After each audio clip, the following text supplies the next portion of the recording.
No spin, no bias, no censorship. I'm Dan Wootton. This is Outspoken episode number 367 and breaking today as Crowborough and Essex continue to erupt over the invaders taking over their community. A chilling revelation from Ant Middleton, who is campaigning to unseat London's Islamist Mayor Sadiq Khan. He says the importation of military-age fighting men who will soon be housed at army bases is part of a deep state, sinister and dark plot to set up a new British militia. To join the military with the current state of affairs that's happening. There's zero national pride, there's zero, but even the military has been compromised. They're being used as a political tool. You know, the Labour government, the current government, and the narrative and the agenda that's coming from Europe, the external politics that's being used in the UK, is everything anti-British. Newly independent Mike Graham has caused lefties to lose it after joining the street campaign with the Pink Ladies.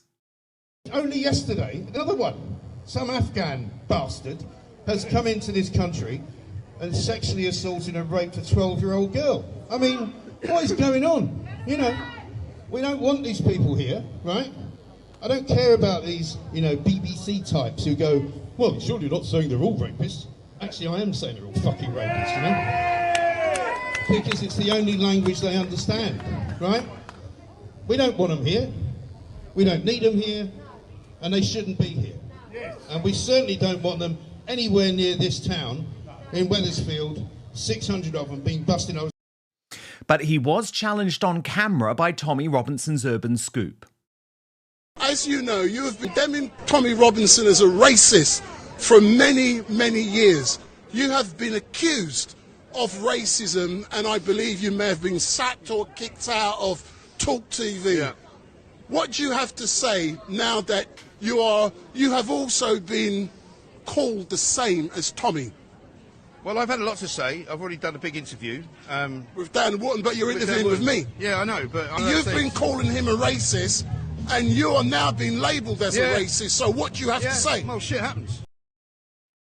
I'll show you much more of that fascinating exchange. Then, analysis on our superstar panel today from Lunn Farrow, host of the Insider YouTube channel, and making her debut, freedom fighter Lucy Connolly. And Lucy and I will be going public about a very bizarre experience after we went for dinner on Saturday night. A top London restaurant is now trying to cancel us for dining with our friend Alison Pearson. This is nuts. This was the call I got this morning. That's not what we're about. I mean, we're not a social media style restaurant anyway. So would you ask people if they were from the Green Party, for example, or anyone on the left? Would you think it would be appropriate for you to call them up and ask them to take their post down? I would call anybody. I would call anybody to ask them if they could just take it down if it had a negative impact on the restaurant itself, or if it was having a negative impact on the business. Absolute bullshit. Of course they would not. Oh, by the way, he also decided to compare us to racist rats as well. So that's Joe Allen restaurant in central London somewhere I've been going for years. Not anymore. I'm going to play you that full extraordinary call and get Lucy's reaction later on in the show. Also coming up today, the green tit whisperer Zack Polanski maybe isn't so woke after all, as he makes a gay slur against Reform UK's Zia Yusuf. Meanwhile, Nigel Farage's party, quite rightly outraged about a Nazi slur from the Conservatives.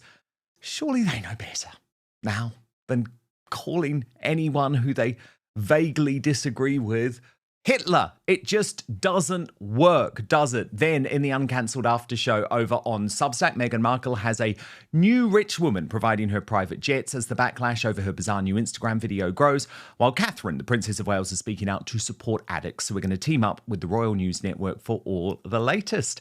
It's also the first Greatest Britain Union Jackass of the week. You can vote for the worst Briton in the world today on the live chat on our YouTube right now. Here are your nominees. Kevin Holland-Rake, nominated by Real Mick Cass. He is that Conservative Party chairman who has compared the new Reform UK merchandise to a swastika and a Nazi badge in the past. Meghan Markle, nominated by ThinkSlot412, who says Why didn't somebody help the old lady up when she was sat on the floor cross-legged cosplaying Princess Diana? That is in reference to the Harper's Bazaar shoot.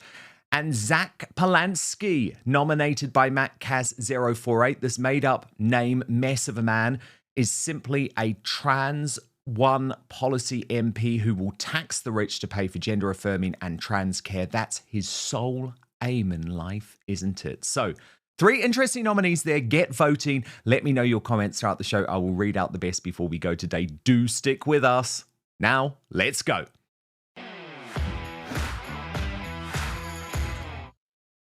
The importation of military aid men to the disunited kingdom continues at a shocking pace, with the government now grouping these illegals, many of whom are rapists and terrorists and murderers and drug dealers and sex traffickers and God knows what else, grouping those illegals in military bases in the next stage of their Islamist.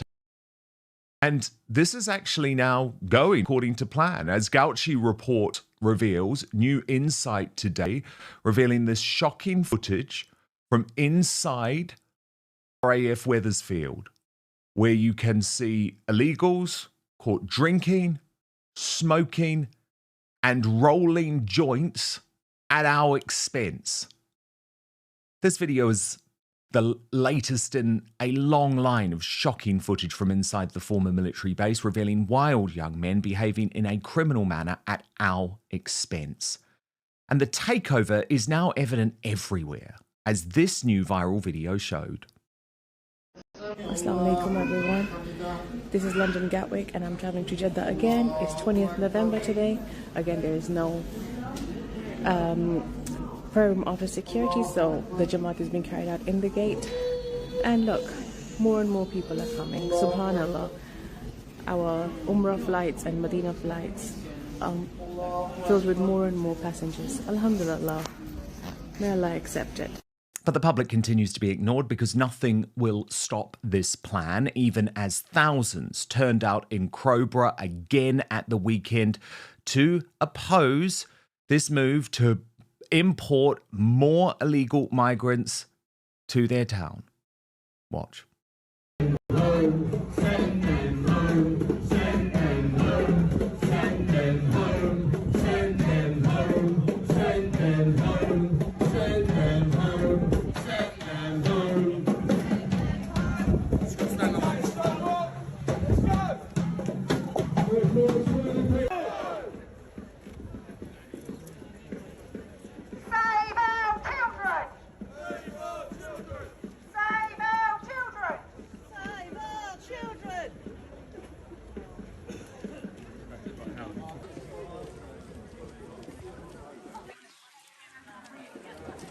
So what is this really all about? What is really going on? Well, in an exclusive interview with Tommy Robinson, Ant Middleton, the former UK Special Forces soldier, Royal Marines Commando and Royal Engineer in the British Army, who has vowed to run against London's Islamist Mayor Sadiq Khan at the next election, has revealed this is all part of the plan. Indeed, the importation of military-aged fighting men who will soon be housed at army bases is very much a key part of the deep state's sinister and dark agenda to set up a new British militia. Watch and be horrified about what's to come. Do you think people would fight for him? Do you think they'd fight for the government? Do you think the military? Because I speak to people in the military, and they said, "I want us to go to war with Russia." Yeah, good one. We don't want to go to war with Russia. So I hear people talk. What's your feeling coming out of the military? Are they demoralised? I advise them not to. I advise people not to join the military with the current state of affairs that's happening. There's zero national pride. There's zero. Even the military has been compromised. They're being used as a political tool. You know, the Labour government, the current government, and the narrative and the agenda that's coming from Europe, the external politics that's being used in the UK, is everything anti-British, anti-England, anti-national pride. Why would you go and fight for a country that doesn't even support you, that doesn't even want you there? It's let the migrants go fight. Well, listen. This is what they're doing at the moment. Listen, the fight's still. You watch the fight that's happening now. Why do you think they're putting them in military bases right now? You think that's a coincidence? They're fortifying them, and there's a whole agenda that's happening underneath that is a lot more cynical, sinister, and a lot more darker than you think. What do you mean by that? The people being imported are part of a wider narrative. Military plan? 100%. Because everyone says they're fighting age military, and I've seen some interviews of them basically all saying they're military, whether it be Afghani from different countries. We are teeing ourselves up for the biggest disaster, and I would say probably not next year, but in 27. There's a ringing through the grapevine that something's going to happen in 2027 if we don't stop these boats from coming over, if we don't stop these migrants from not only being housed in our hotels and then being moved into military bases, but they're setting up a whole militia, if you wish, I believe, and what I've heard, because my ear is very close to the ground, that's happening in the UK right now. It's not just a case of these immigrants are coming in. There's a lot darker forces that's happening behind the scenes. Absolutely shocking stuff, but you will not hear the mainstream media even consider looking into the claim. Indeed, the BBC over the weekend has actually run this headline. Tommy Robinson supporters are turning to Christianity, leaving the church in a dilemma. What the actual? We're a Christian country. Tommy Robinson supporters are patriots. Where is the dilemma? That from our national broadcaster and the crooked corporation that refuses to ask any difficult questions about Islam. It's all part of the suicidal empathy that sees the gay Lib Dem Victor Chamberlain visit a mosque to celebrate Islamophobia Awareness Month. As Peter Lloyd put it, someone should tell him that Islam punishes homosexuality with death. But no, he's trotting on into the mosque. Watch. Today we're here at the mosque on Harper Road to highlight Islamophobia Awareness Month. It's been a real honour to do wudu and to meet the congregation here at the mosque. And Hina, you're running a fantastic campaign across London to raise awareness of Islamophobia. Yeah, I think it's so important. There's been a real increase in hate crime towards Muslims, a 19% spike this year. Wow. And that's coming from the Home Office data. So we know that this is prevalent. We know that this is an issue. And I think it has been no more important than now because of all the divisiveness and the polarisation that we're seeing across our city in London.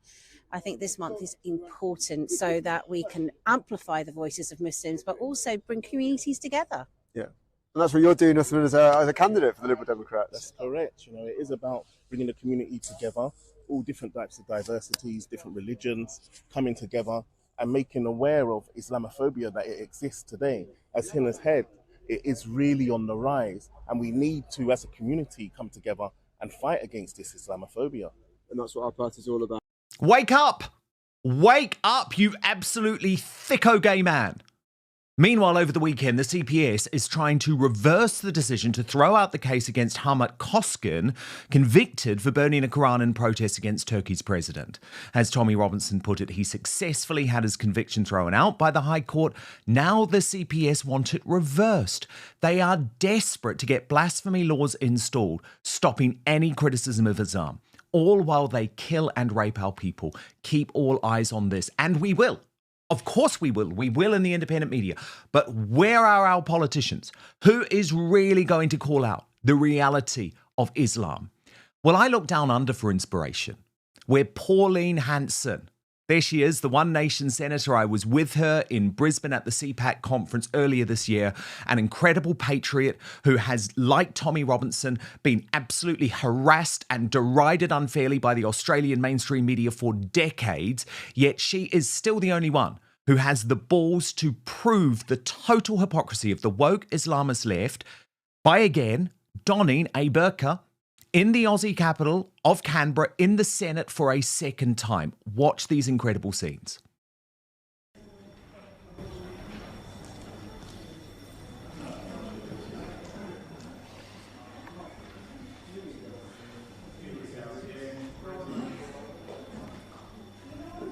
President, a dress code might be a choice of the senators, but racism should not be the choice of the Senate. This is a racist senator displaying blatant racism and Islamophobia, President. And Senator someone Senator should pull her Faruqi. up on that. Senator Faruqi. And it is you in the chair. Senator You should be pulling her Faruqi. up on that. Now, the hypocritical outrage actually continued with a woman in the Senate herself wearing some form of Islamic headdress. You couldn't make it up. Senator Payman, on the same issue, I take it. What else would I be talking about, Deputy President? Because if this is about the dress code, she is disrespecting a faith. She is disrespecting the Muslims out there, Muslim Faruqi. Australians. It's absolutely unconstitutional. This needs to be dealt with immediately before we proceed. It's disgraceful. Senator It Payman, is a resume shame. your seat. Senator Payman, resume your seat. Your position has been made clear. This is a matter for the entire Senate chamber. I have made the previous rulings of this Senate clear. If the Senate wants to change that ruling, that is a matter for the entire chamber, not for me. Senator Whish-Wilson, if this is on the same matter, I'm not going to entertain any more. Order, that's different, Deputy President. Senator Whish-Wilson. Senator Hanson is using a prop in the Senate, and it's a dangerous prop. Dangerous Senator to this country, Whish-Wilson. but I ask that you rule on her bringing a prop into the Senate. It is not her normal dress code, Deputy President. It is clearly a prop to make a political statement. If I was to wear a Greens T-shirt in here, or a Fremantle Dockers shirt or Senator whatever, I would get shown the door. Resume your seat. What are they so scared about? What are they so scared about? If the burqa is just a piece of clothing, then what is the problem with Pauline Hanson wearing it? But they know it is a prop. It is a prop for Islamic extremism. It is a prop to degrade women and take away their rights. And I challenge a female MP in the United Kingdom to do the same thing in our House of Commons too. Have the balls to do it. Who am I thinking of? Maybe Sarah Pochin. Have the balls to do it, Sarah Pochin. Seriously. But in the UK, far too much credence is given to race-baiting haters and wreckers like Bushra Sheikh, who actually described a cross-party host of non-white politicians, including Suella Braverman, Shabana Mahmood, and Zia Yusuf, as white supremacists overnight, and then threatened to sue anyone who called her a racist. But as Julia Hartley-Brewer responded, Bushra doesn't see anything but the colour of someone's skin. Isn't that what a racist does? Good question. It's a point, by the way. This racism point is one that Narinder Kaur has been allowed to spread in the mainstream media unchallenged. Watch. Why is it that you've given three examples, Priti Patel, Suella Braverman and Shabana Mahmood seem to be on their right of their parties, even though they are members of ethnic minorities? So what is it that makes them more right-wing? Can you tell me? Well, do they have something to prove? I think that it's proximity to rightness and power, and I think they feel that they've got to, they get into power and they think that this is what we've got to push, and it's a disgrace. But they're more right-wing than their white equivalents. That's the strange thing. But I don't know why they're pushing it. Some kind of, I don't know, they haven't processed their racism. Because she agrees. James, what do you think of that? They haven't processed their racism. Take a breath now. She used the fact that she gets called... That was her reasoning. Yes, the whole country is divided, and I'm going to divide the country. What do you think? Yes, you can. Thank you. You can.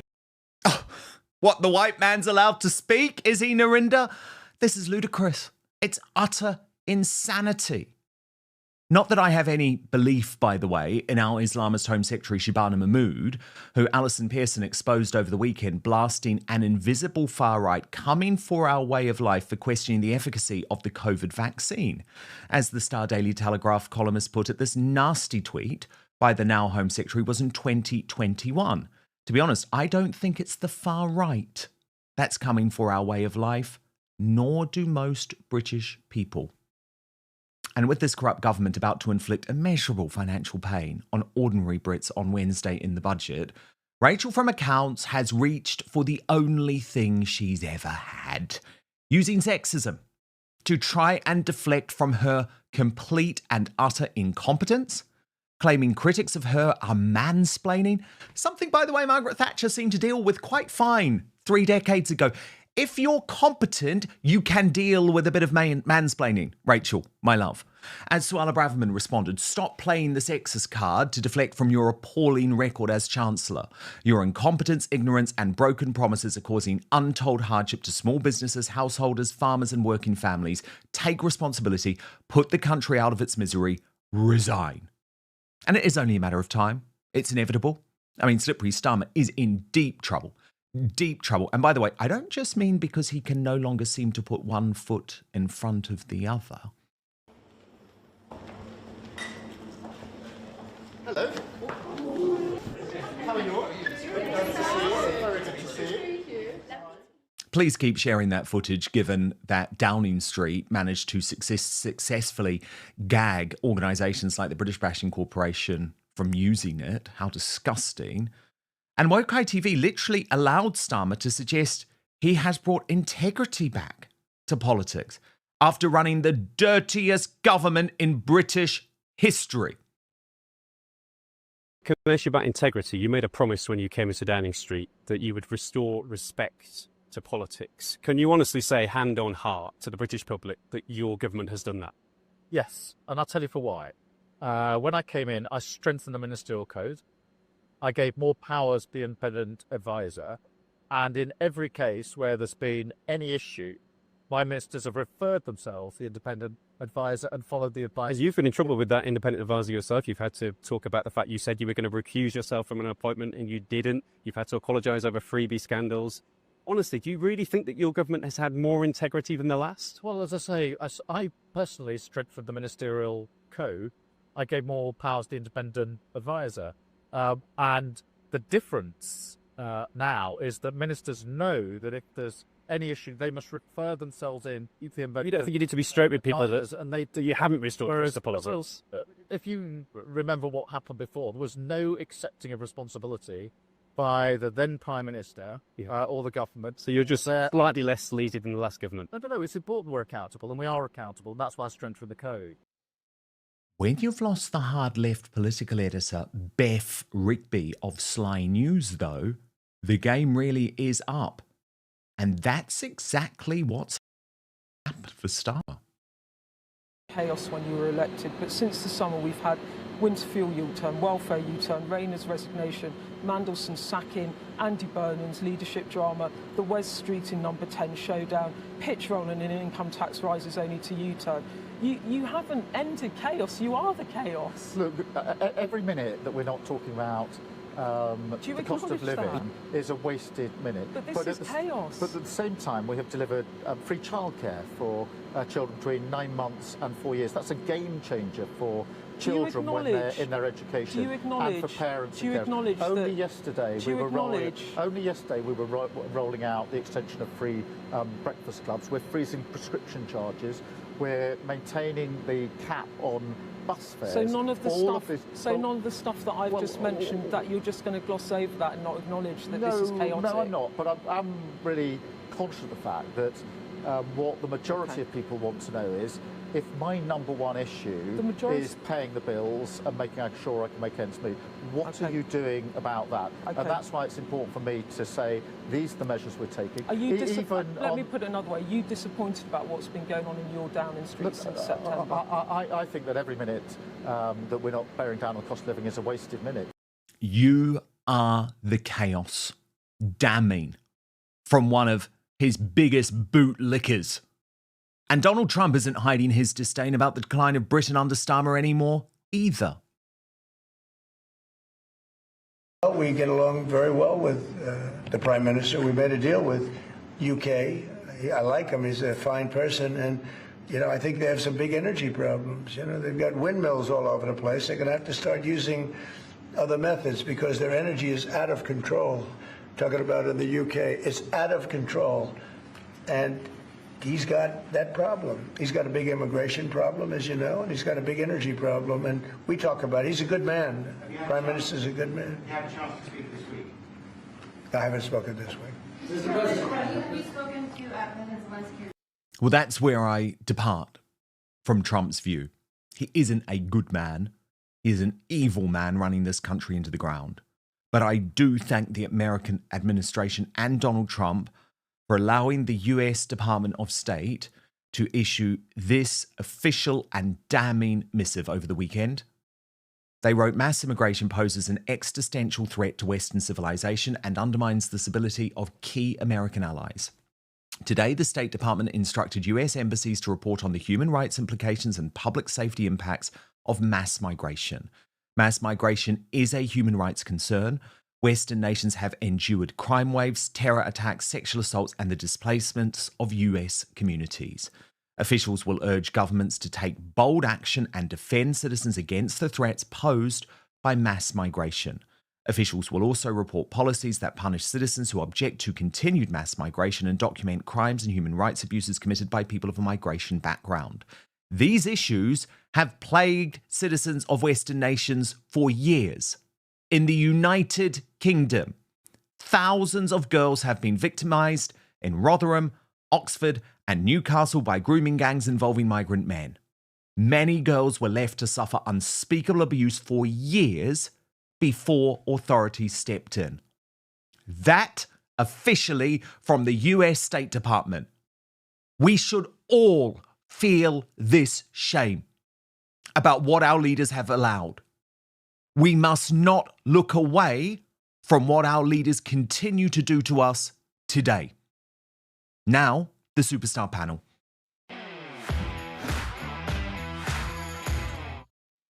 And it is absolutely brilliant to have the return of Lunn Farrow, host of The Insider on YouTube, alongside making her Superstar Panel debut, the brilliant freedom fighter Lucy Connolly. So great to have you both here. Lauren, I want to get to Ant Middleton and this extraordinary revelation to Tommy Robinson. He says the fact that these imported military-aged men, and let's be honest, Lauren, they are Islamists. We know that, given where they come from and what their faith is. He says it is no coincidence that they are being housed in military bases, and he believes there is now a deep state plot to build up a new British militia. Absolutely terrifying stuff. Without a doubt. And Ant Middleton is so clued in, not just, everything he's been through in his career, but he's on the ground, putting the work in, day out. Make no mistake, he is being targeted as well by the deep state. The MOD are suing him, I believe. He has been outcast from mainstream media, and they've painted a picture that he's some wild conspiracy theorist. This is so far from the truth. We are mass importing men of fighting age from barbaric cultures that will, I believe, stab more people in the street. I believe they will continue to attack Western society because they fundamentally disagree with everything we stand for. And Ant Middleton has served on the front line around the world. He has seen the way that some of these, men from backwards cultures, from, backwards parts of these countries, how they behave. Ant Middleton has seen Bachabazi and things where young boys are raped in Afghanistan. This is petrifying, and we must really listen to what Ant is saying, because the deep state will try and discredit him and smear him and silence him and sue him. But this man knows what he is talking about, and he is the absolute right man to lead London. I'd love him for Prime Minister. He's a man of honour and integrity. Absolutely, I couldn't agree more. I mean, I fully endorse him. As London Mayor, I was one of the first to endorse him the moment that he said he was going to run. We desperately need him. But Lucy Connolly, isn't it hugely disappointing but understandable to hear one of our great modern military heroes? I mean, Ant Middleton became a household name hosting SAS Who Dares Wins on Channel 4. But he now says if you were a young Brit, you should not be joining. You should not be joining the military. That's how bad things have got, Lucy.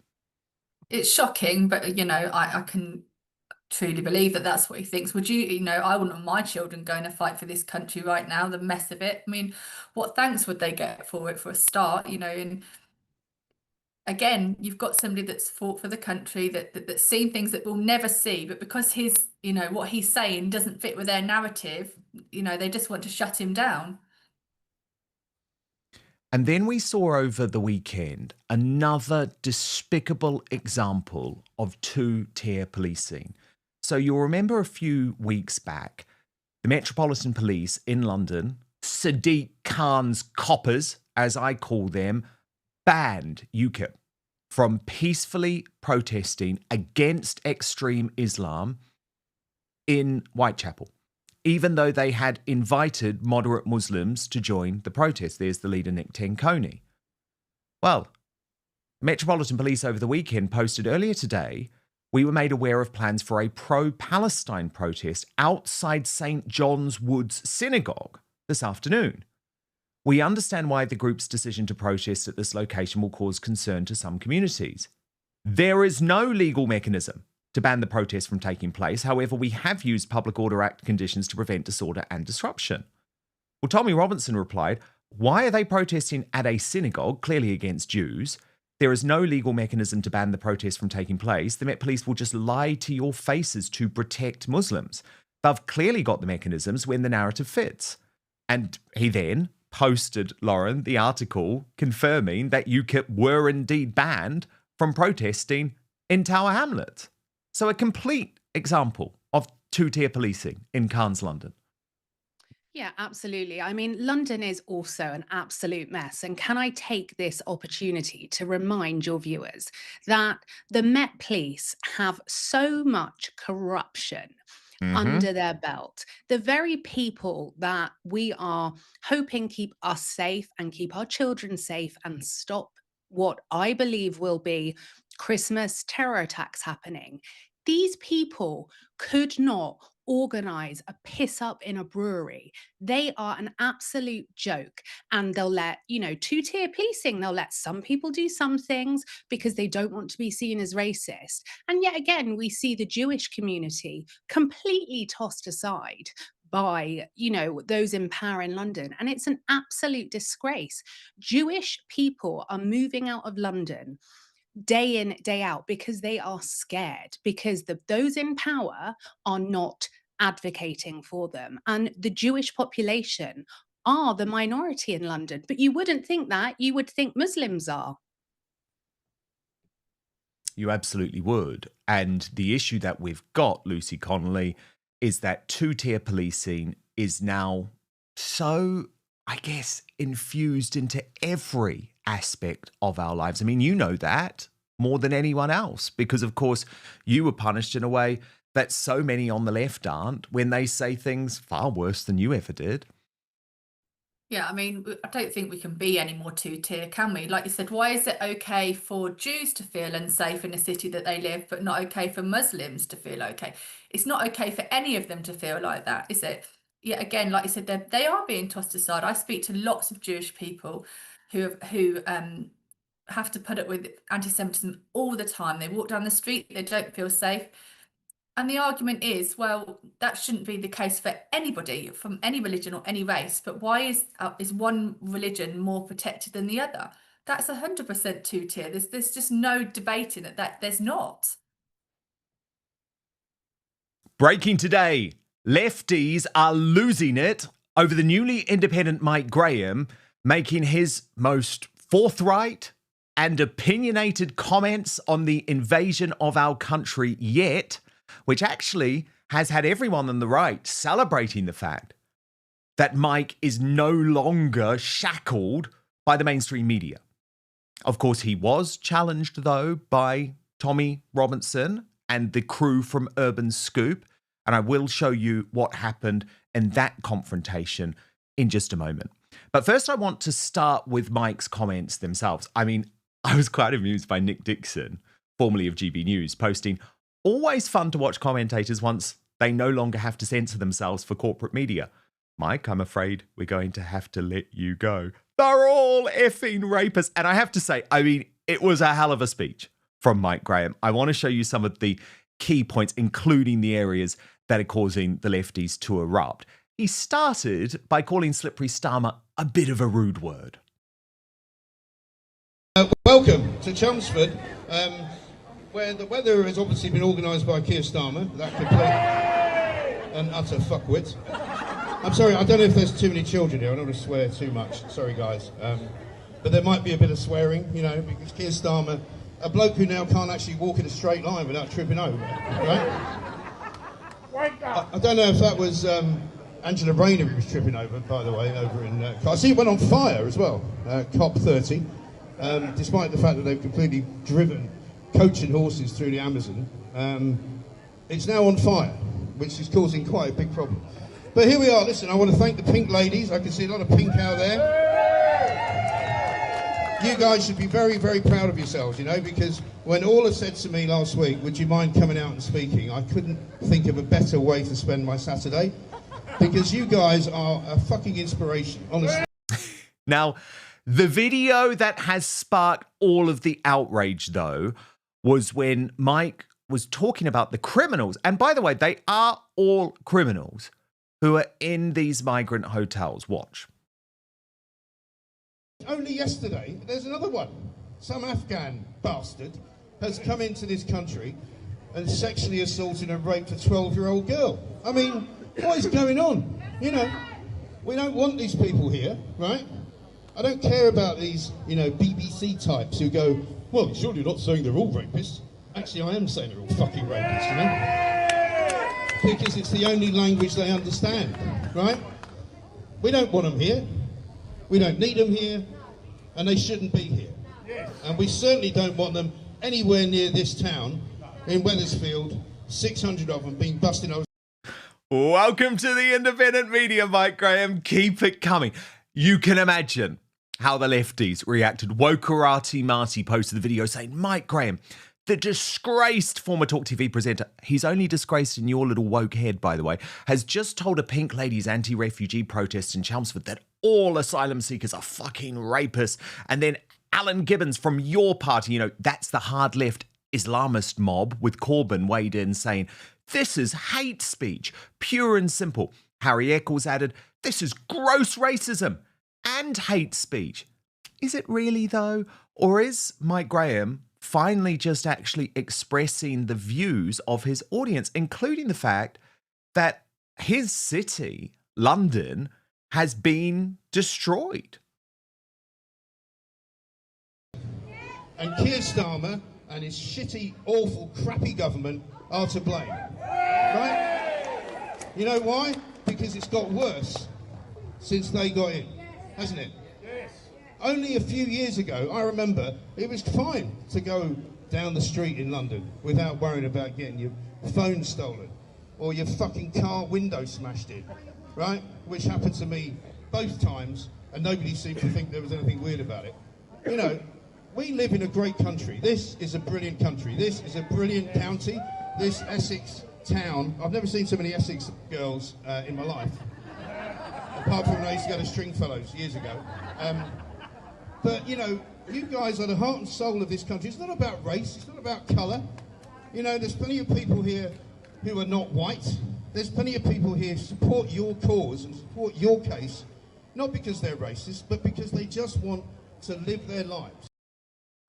Cue the elite class, like the awful David Aronovich who posted, remind us why News UK sacked you.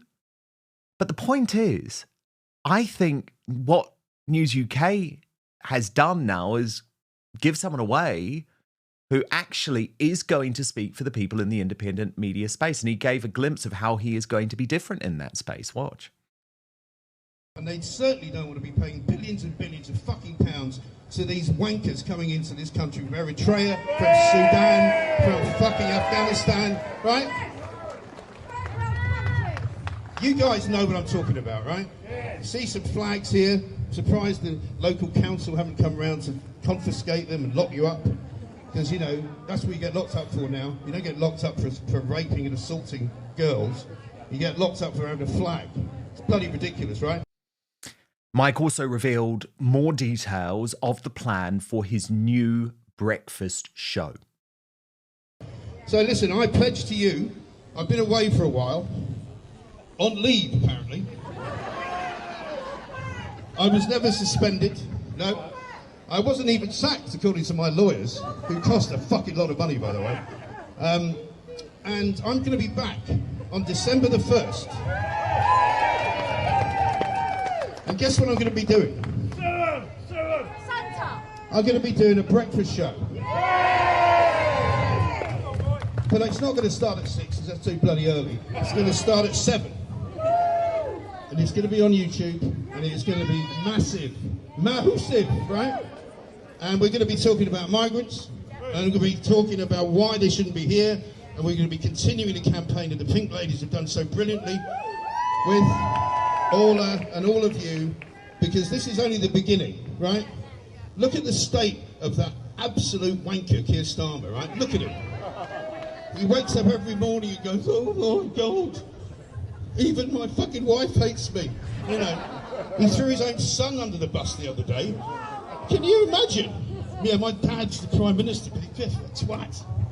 You know, he will do anything that we can make him do, because he's weak, he's got no backbone, and he's got no philosophy of life, okay? So that all went very well, okay? And he had a lot of support. But of course, as we have been tracking here on Outspoken, as I did ask Mike face-to-face in his first interview here last week, there is still significant anger to do with his previous comments branding Tommy Robinson racist. And this was the first opportunity that Tommy's media organisation, Urban Scoop, and the brilliant Wendell, who we all love, had the opportunity to put those concerns direct to Mike. It was a fascinating exchange, and it caused a lot of interest online. But you be the judge. Watch. So, Mike, good afternoon. My name is Wendell Daniel. Hi, Wendell. I'm currently live streaming. I need to ask you a question in regards to Tommy Robinson. As you know, you have been condemning Tommy Robinson as a racist for many, many years. You have been accused of racism, and I believe you may have been sacked or kicked out of Talk TV. Yeah.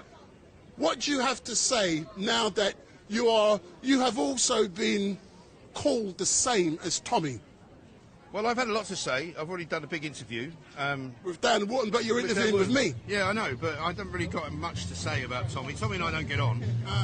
You know, it's but one of those you've been things. calling him a racist, and you are now being labelled as a racist. So what do you have to say? Well, shit happens, is what I can say. Shit happens, mate. That's it. Good one, mate. Give him my regards. I will Tell him do. I'll see him soon. But I'm currently live streaming on Tommy Robinson's YouTube and Tommy's Twitter. Okay. Will you be inviting him as one of your guests onto your show? You never know. Wait and see. So possibly. Wait and see. So Tommy saw that video and then posted shit happens.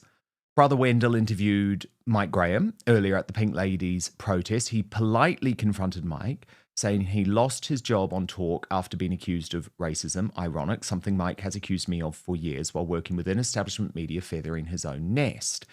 It would be interesting to see if Mike has the balls to actually interview me now. He's free from the shackles of establishment media. I would do it just out of interest. The irony of this isn't lost on me, and he copied me in there because, of course, I have been suggesting that I would host the two of them for a debate on Outspoken. But if Tommy's prepared to go directly on Mike's new show, I would also be watching. I'd be like, where's the popcorn? Mike responded, though, a little bit angrily, still obsessed with me, he said, FFS. Then Tommy pointed to this post from March 2020, when he had said of Tommy nothing more than a thug, pure and simple. And yes, he's spending that crowdfunding money well. That was in regards to the fact that Tommy had been arrested for a common assault after a row at Centre Park swimming pool. But if you really do know anything about what happened, trust me, you would very much be on Tommy's side. Tommy weighed in further, saying Mike obviously wouldn't challenge a strange adult pinching the bum of a young child in a swimming pool. He would sooner concentrate his ire on those who would, because that's the kind of guy he is. When Mike Graham says I'm obsessed with him, I'm really not. I just know he's a total, whoa, SeaWorld. Rather than report the truth of what happened that day, he denied a little girl any recognition for deserving justice because I'm a so-called racist who likes to go around punching people up because of their skin colour and not because of their inappropriate, perverted actions towards a child. Sometimes people need reminding because shit gets memory hold. I'd love for him to face me over this, but he probably won't have the bollocks to do it. So well, to my superstar panel, Lucy Connolly and Lauren the Insider. That was quite a showdown, Lauren. Now, you have obviously worked for Urban Scoop, Tommy's media organisation, in the past. But did you also like Mike Graham's big entry into the independent space? Because if you just put the row with Tommy to one side, I mean, he's saying some pretty incredible, bold stuff, Lauren, and he's got a huge fan base. I think Mike is going to be huge, and you just feel that sense of euphoria for him that he has left the official narrative. And I do feel confident that actually Mike will start to see Tommy in a different way. Yeah, I'm me not too. a mouthpiece for Tommy or anything like that, but I know that when I was in mainstream media, you become brainwashed and you start to believe that the lies that are being pumped out and the very news you're consuming is fake news. And I think now Mike has stepped over to the bright side. He will actually probably watch the documentaries, speak to the victims and survivors that Tommy has advocated for years and years. But I think Mike is very much needed within this free speech arena and on YouTube. It's absolutely fantastic that he is going to be bringing a breakfast show. And, you know, News UK have given Mike the best launch. They've just handed it to him, and people are hungry for this. You know, people want broadcasters like Mike. People don't want to pay for their TV license. The BBC have lost 1.1 billion. And let me remind you, viewers, if you haven't cancelled your TV license, why don't you do it today? Do it because now. you don't need one. You can watch YouTube. You can watch Outspoken, my YouTube. There are so many out there. And this is what's great. You know, Mike, yes, he might not have said it eloquently, but come on, we're all sat at home thinking a lot of what Mike is saying, but most people don't have the balls to say it publicly. Lucy Connolly, are you a Mike Graham fan? And what did you think of his new unshackled response at the weekend? Yeah, well, we're all racist, aren't we, according to you know, the mainstream media. So it's not really an insult for it, you know. He probably thinks, meh, join the club. But yeah, I think this is another nail in the coffin for mainstream media, which is a great thing. Yes. We know, you know, anybody with half a brain knows that the mainstream media just never reports the truth. That there are, you know, there's always a narrative and somebody pushing them from behind. So it's fabulous that another person that has a big following is now, like you said, free from the mainstream media and is able to go and do their own channels and their own journalism. Because more truth will come from that. Totally will. So, Lauren, let me just ask you about this very specific row between Tommy and Mike. And you could very much still sense that this is difficult for Tommy because he feels deeply that that incident at Center Parcs meant that he should have support from people like Mike. Where do you stand on this, Lauren? And would you encourage Mike to accept Tommy's offer to go on his own show? I mean, I'd offered to host it here on Outspoken as sort of a neutral, but Tommy's saying, nope, I'd go into the Lion's Den, I would go on to Mike's show. I think it should be on Outspoken only because you've got two people with Tommy and Mike that need to allow each other. They get quite passionate.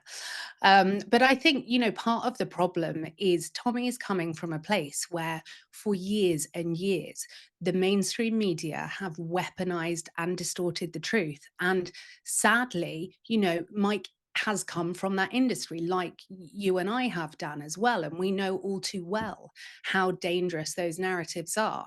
And Tommy is not a racist, but you can see when you leave the echo chamber mainstream, how dangerous it is and how evil the mainstream media have been in their reporting. And I think Tommy comes from a place where he has given us the news that the government and the mainstream media have censored. Tommy has very much been the solution to the problem before, many of us have, and before it was on our radars. So I think he comes from a place of passion and he feels things very, very deeply because he has worked and met with more survivors that have been raped, groomed, failed, trafficked than anyone else. And I think that's, it will take Mike only a week or two from being in this industry and being able to actually be a free thinker. And he will realize that he has judged Tommy in error. And that's fine, as long as we're all growing and learning and doing the work to actually find out what is real news and what is the truth. And if you look at Tommy's documentaries and his journalism, it speaks for itself. In any other world, it would be multi-award winning, but it shows the failure of the government and the police and the mainstream media. So they will continue to try and bury the true narrative. It's Zia Yusuf versus Zack Polanski as Reform UK and the hard left Islamist Green Party really become the two biggest forces in British politics. Both men are desperate to become Prime Minister. Both men, I would argue, are very arrogant and cannot be trusted. Again, just being totally honest. And both men are throwing slurs at each other. But what surprised me about Zack Polanski, who claims to be Mr. Woke, Mr. I support trans rights, I'm a gay Jewish man, but I love all of the Islam extremism. What surprised me is that he decided to throw a little gay slur over at Zia Yusuf. Not very woke of him, was it? So this happened after Zia Yusuf made a video writing, we need to talk about Zack Polanski.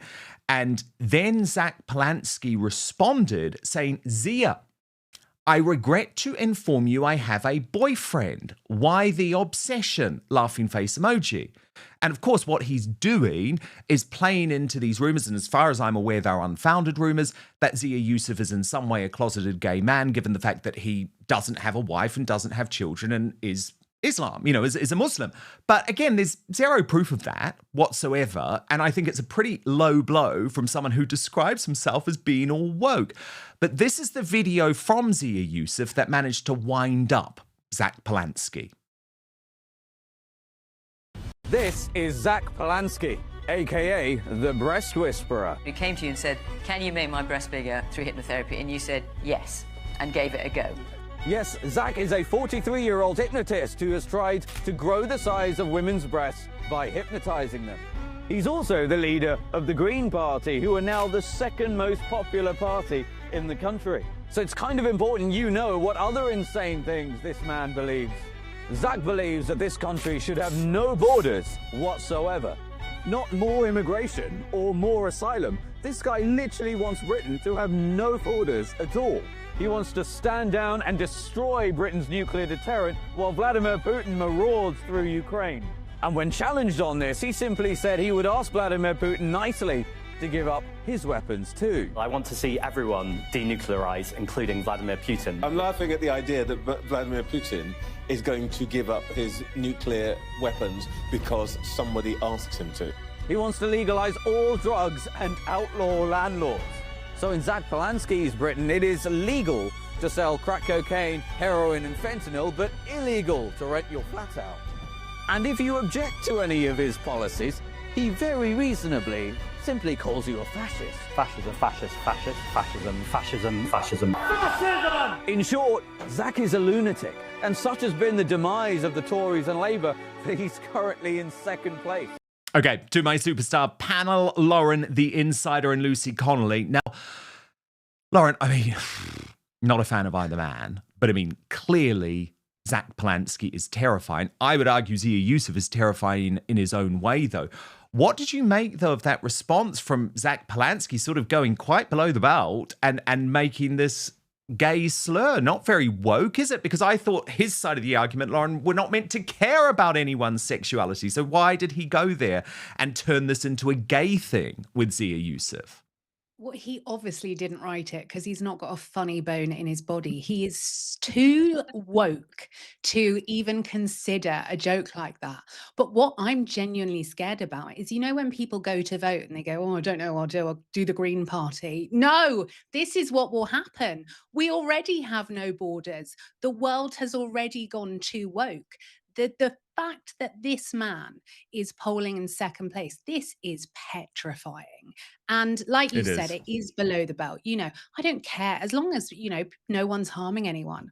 I don't care what someone's sexuality is, but to do it on a public platform like that, I just think it's quite gutter. And especially seeing Zia Yusuf hasn't spoken about it at all and clearly would never be able to speak about it anyway because he's Muslim. But I mean, that is one of my problems with Zia Yusuf, by the way, because he's never actually dealt with his true Islamism and whether he, for example, does believe that someone like me as a gay man should be okay in society, or someone like you, Lauren, should be able to have a role in society. He's never really dealt with that. But Lucy Connolly, Zack Polanski, I mean, he's not a joke anymore. And I think that's the thing. We've got to stop treating him as a joke. He is actually now, his party is now leading Starmer in some polls.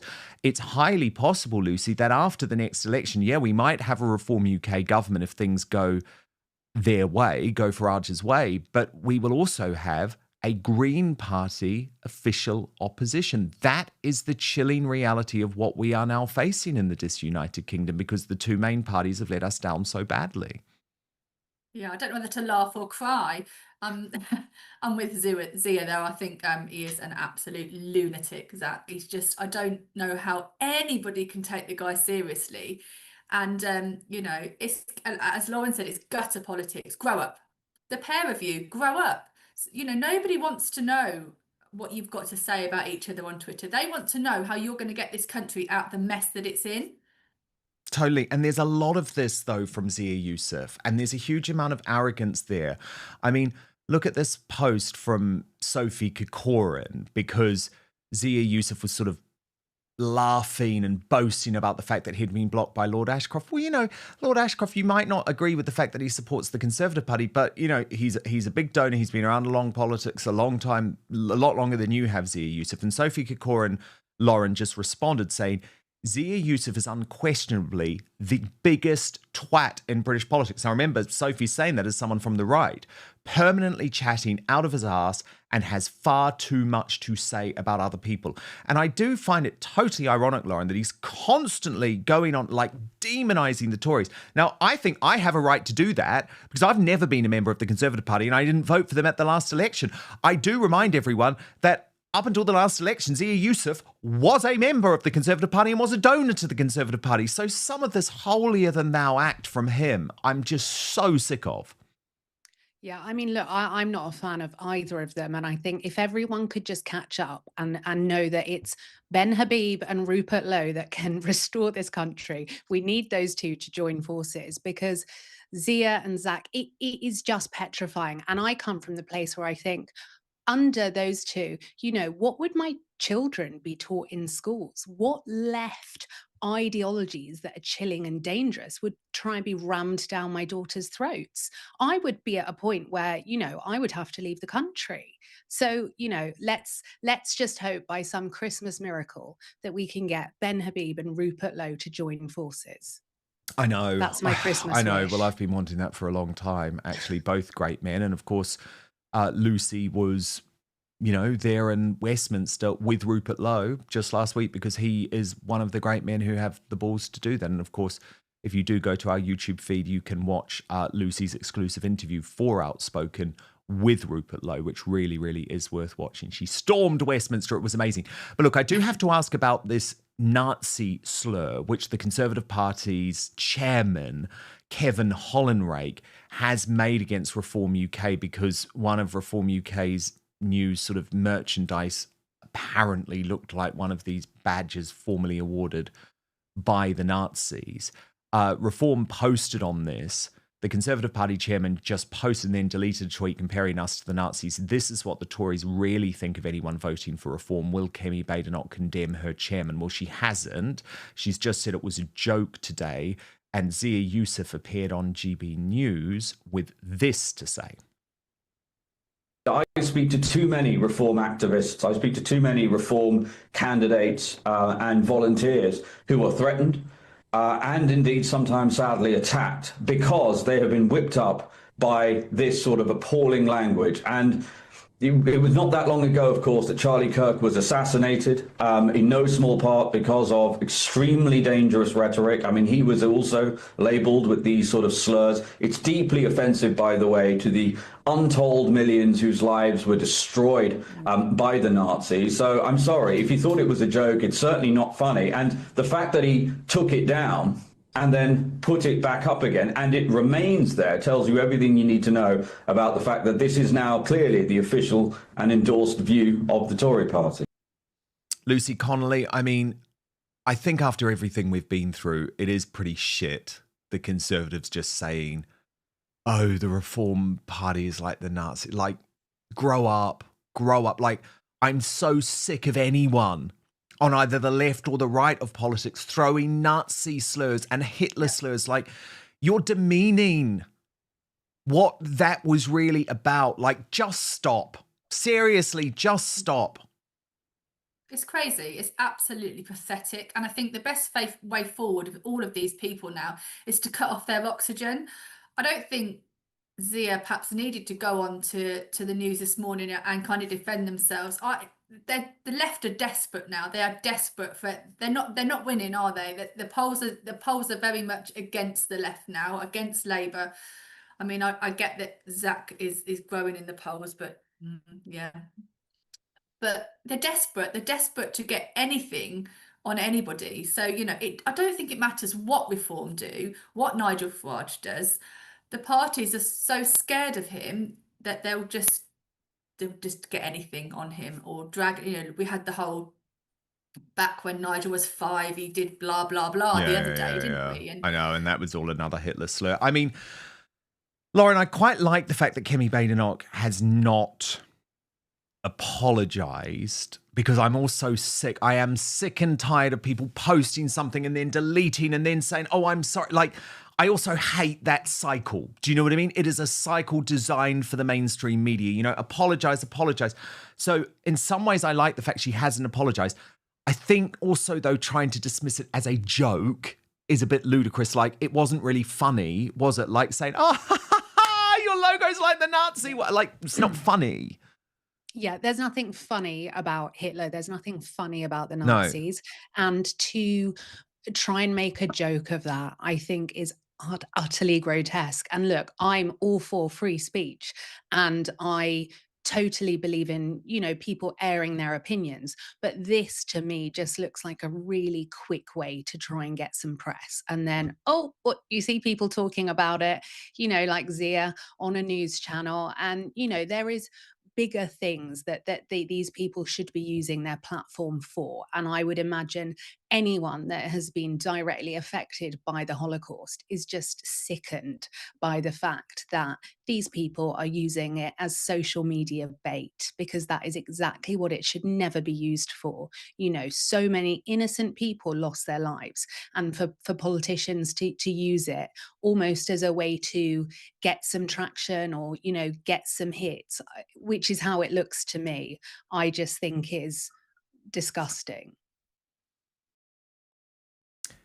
So on Saturday night, Lucy Connolly and myself, alongside one of our barrister friends and Lucy's brilliant husband, Ray, who you will have seen on Outspoken numerous times. He's a Conservative Party councillor, and our very good friend, pretty much the only decent human being still working in the mainstream media, Alison Pearson. There we all were, went for dinner. And this dinner was long planned, and it was to celebrate, Lucy, wasn't it? The fact that this time a year ago, you were in prison for having sent one post on X. We were all feeling that pain, like so much of the country, and Ray was obviously fighting harder than anyone, but we'd been fighting here on Outspoken, and Alison had been fighting, and it was really just to celebrate freedom, and also I think celebrate the fact that actually how incredible the past year has been. Of course it's been so hard for you, but you spent the weekend speaking at a Reform UK event, back in a Pink Ladies event. It's like you took what was very clearly an unfair prosecution and turned it into something positive. But this was a really personal night out for us, long planned. We had a wonderful time. And like you do, I was on my way home and I'd had a couple of wines and I was looking at the lovely picture of us and I thought, oh, you know what, I'm going to post it. I'm going to post it because, you know, we do have so much to celebrate compared to where we were a year ago.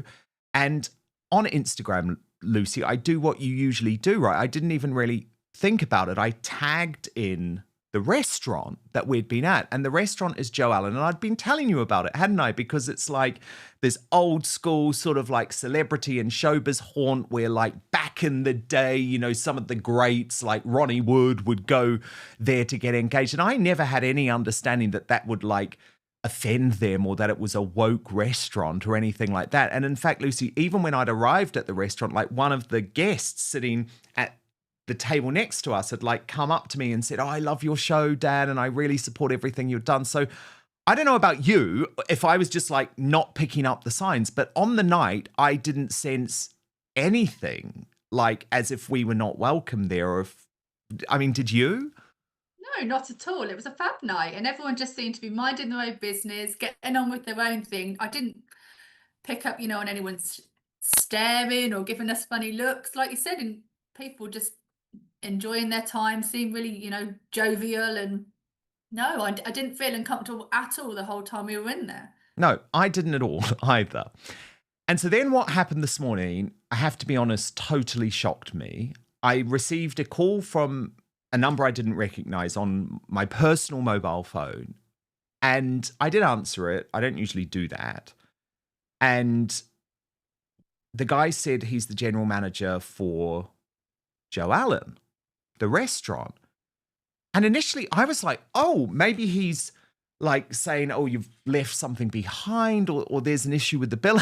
And then I even ludicrously, you'll laugh when you actually hear what happened. Ludicrously, I even thought, oh, maybe he's really grateful that I posted the picture because like on YouTube, Lucy, we had like 10,000 likes and people were saying really lovely things. I'm like, oh, maybe he's going to invite us back or something like that. But no, he was calling to say that I must take the picture down because his clientele, Lucy, on their Facebook page were mortally offended about the fact that you and me and Alison Pearson had gone in for a dinner and just like any ordinary person had posted that moment on Instagram. Now, the call is extraordinary, and I did think a lot before sharing it, and I want to let everyone know that I did ask this man, Tommy, who is the general manager of Joe Allen, I did ask him to appear on the show tonight because I was more than happy to have a dialogue with him. He politely declined to do that. So I wanted to share the conversation because I think it says so much about a couple of things. The woke mind virus, absolutely infiltrating itself into every area of life, but also how trolls, right? How absolutely horrible trolls who, Lucy, described us as racist rats, have so much power because they've terrified this man into thinking that we are actually doing bad business for him. But are they his clientele? Well, no. I very much doubt that any one of those trolls on Facebook, Wokebook as it is now, has ever been or ever will go to Joe Allen's because, you know, they're too busy sitting behind their phones and their laptops firing off tweets about people being fat and racist. 100%. So, you know, and they're probably I vegans. very much doubt that they will ever go there. 100%. They're vegans. And, you know, by the way, and thank you very much, you know, Lucy and Ray shouted us this dinner, you know, but it was a pretty expensive bill, okay? Like, I was downing the wine. But anyway, I want to show you what happened, and then I'll bring you back in, Lucy, and we'll also get reaction from Lauren, the Inside, who's on our Superstar panel today. So listen to this call. and it's just that, and obviously it's not the look. It's not the look I'm sort of going for. So sorry. I'm really too sure what to do. So sorry. We've come in for dinner. I just want to check. You don't. There's no picture ban at your restaurant. No, not at all. No, it's not anything to do with that, Dan. It's just. So what are you asking? Why usually restaurants like the publicity when people tag their. Why on earth? What are you saying? What do you mean? Well, no, Please just explain from the start. I need to understand what you're saying. Well, no, I've just woken up this morning and I've gone to our Facebook account, our company Facebook account, and there are people that are now leaving messages on our Facebook. I mean, I can just read some to you now. One says, Joe Allen's avoid. Happy to. I mean, this isn't something that I agree with, as in what's being said. But I'd just like to throw a damage limitation on it. One person put onto our site, Thurb's racist, so he's infested with rocks. I mean, that's just one post that I've got so far. And you thought it was a good idea, did you, because of some trolls, to call up a paying customer to your restaurant and read them out the troll post? Do you have a problem with me eating in your restaurant? No, not at all. I mean, this is a very difficult situation for us as a small independent restaurant. I would just sooner just be taken. Well, I've been eating at your restaurant for years. So what? So no, I understand that. And trust me, I will never be coming back again. But I'm really trying to understand why on earth you would ask someone to take down the tag of a post. You do understand you're an attitude like that, you're buying into the sort of North Koreanization of the United Kingdom.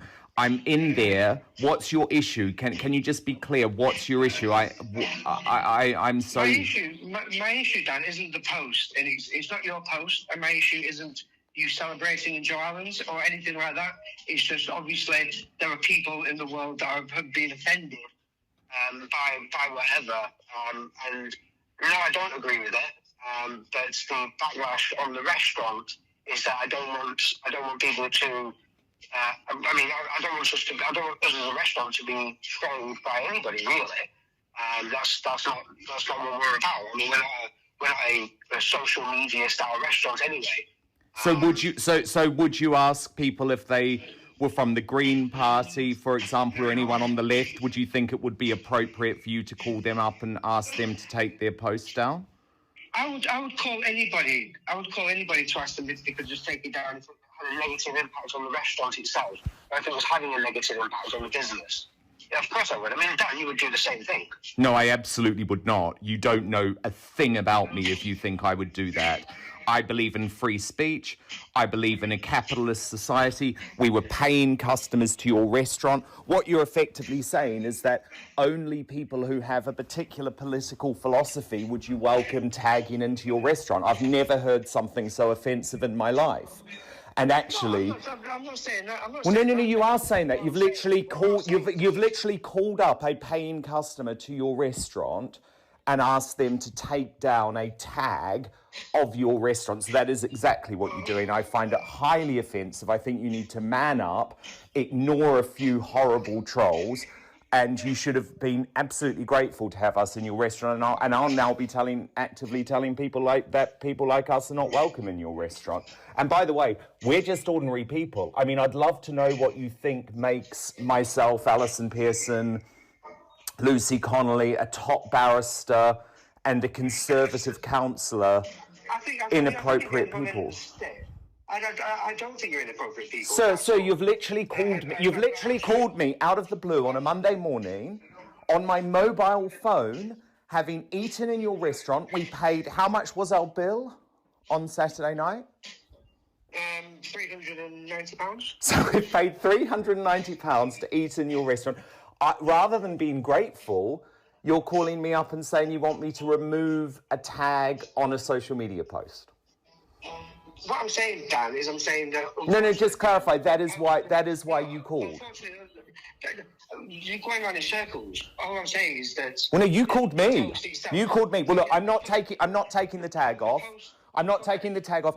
Feel free. You can ban me. You can ban me from coming to your restaurant in the future. Because trust me, it really wasn't a great experience, and this really is the worst possible experience. And I'll be talking about this on my show today. So thank you very much for your call. Okay, no worries. Thank you very much, Tom. Okay. Bye-bye. Thank you. And I did ask him on. And I have to say, Lucy, the food had gone seriously downhill. I'm just saying.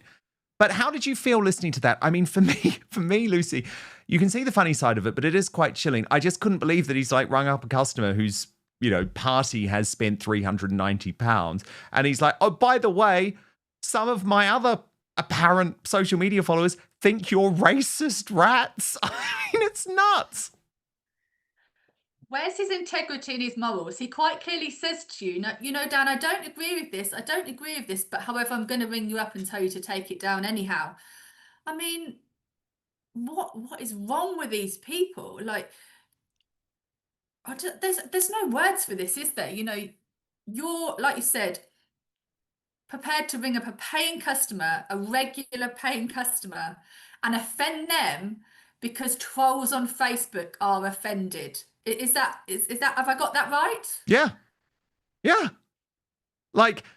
And he just wants to avoid offense. I mean, Lauren, what was your reaction to that phone call? I am disgusted by this because what he has done is he's fallen, to part of cancel culture and the woke mind virus. But he would do well to remember that at Unite the Kingdom, there were over 3 million patriots on the ground. 3 million people that I would say agree with the very sentiment of what yourself and Lucy do, Dan. And so he will not get our money. And I would urge all patriots that keep that money in your back pocket. It is absolutely disgusting that he is obviously taking snippets and a distorted image of what he's read in the mainstream media. And you know what? My second Christmas wish after Rupert Lowe and Ben Habib joining is that this restaurant closes, because it does not deserve to take money from paying customers when it is judging people and weaponizing their political beliefs. So I will keep my fingers crossed that they go bankrupt by the 1st of January, because that is what they deserve. Well, it's funny. Darren Donaldson, who's part of our Dan Wootton Outspoken club on X, he's just sent me this, and it must be one of those grok creations of us saying boycott Joe Allen. That. Yeah, it's good, isn't it, Lucy? But it's a shame. I mean, Lucy, since you've been released from prison, have you had any other experiences like this? No, this is the thing that everybody... Well, I think it was me then, okay? I think it's about me. No, I don't think it is. It's just that online trolls are very different to those in life. Look, we know from the recent polls that the Labour and the left are doing incredibly badly at the minute. We know that if there was an election tomorrow, the likelihood is that Reform would win. We know all of these things. So we know for a fact that actually, I mean, what I'm trying to say is read the room. People are really unhappy with things in the UK at the minute. We are the silent majority, and unfortunately, the minority are so loud online, and they make everybody believe that this is what everybody thinks and this is what everybody wants. But if that's the case, why are they trying to hold off the elections in May? If that's the case, why are the parties like Reform, like Rupert's movement, like Ben Habib's party, why do they grow in numbers every single day? I think this restaurant's made a really grave mistake. Well, I think indeed. this will come back to bite them on their arse. And good, I'm with Lauren. Go bankrupt, because, I don't want to support businesses like you that support this kind of mindset. Well, indeed. And look, already today, there's been a huge reaction to this, even though I only posted this on X like an hour ago. True Conservative Media, Chris Davies has said, "Oh dear, Joe Allen, you've messed with the wrong puppy." And Dan Wootton, "You need to grow a pair of cojones and tell the trolls where to get off, or tell the truth. If it is as simple as disliking your customers' politics, this is known as doing a Hawksmoor, Patriots one to avoid. Mike Graham just wrote quite extraordinary. Grifty from the Griff Report said this is outrageous. Everyone, please share if you can. Sarah White said, Joe Allen, you're going to face far more backlash for standing with the woke-minded left-wing fascists than you realize. I urge everyone to be brave, stand up for what is right, and stop blindly following whatever happens to be fashionable.